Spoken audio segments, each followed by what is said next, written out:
जतन कइल, अब से जिंदगी जतन कइल। सत्संग सेवा सिमरन कइल और कब कब हरि के भजन कइल।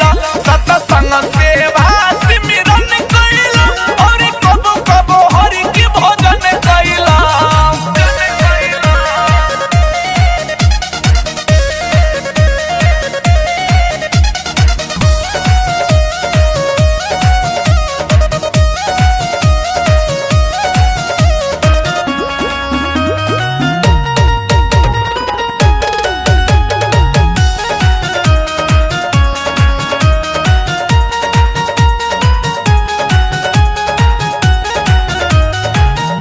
बड़ी भाग्य पवले बार मनई के तानावा, बिरथा गवा तार हीरा जाना मामा।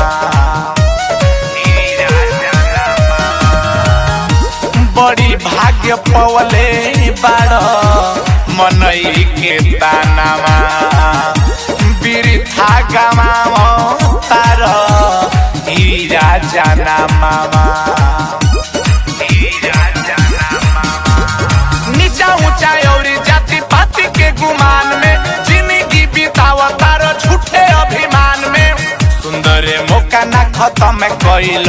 सत्संग सेवा सिमरन कइल और कब कब हरि के भजन कइल।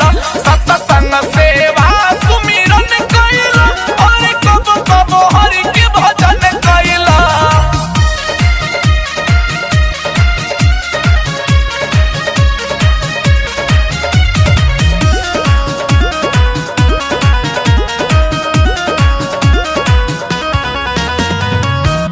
जेकरा पड़ जाई गुरु के नजरिया, बिना खेवल तर जाई भव से नेवरिया।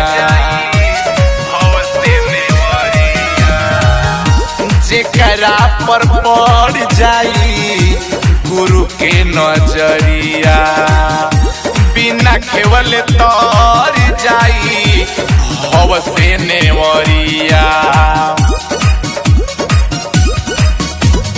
गुरु के चरनिया में अब से आई के सिरावा झुकाई के ब्रह्म ज्ञान पाई के हरि भजन में मानवा मगन कइल।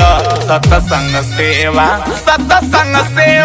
सुमिरन कइल और कब कब हरि के भजन कइल। सत्संग सेवा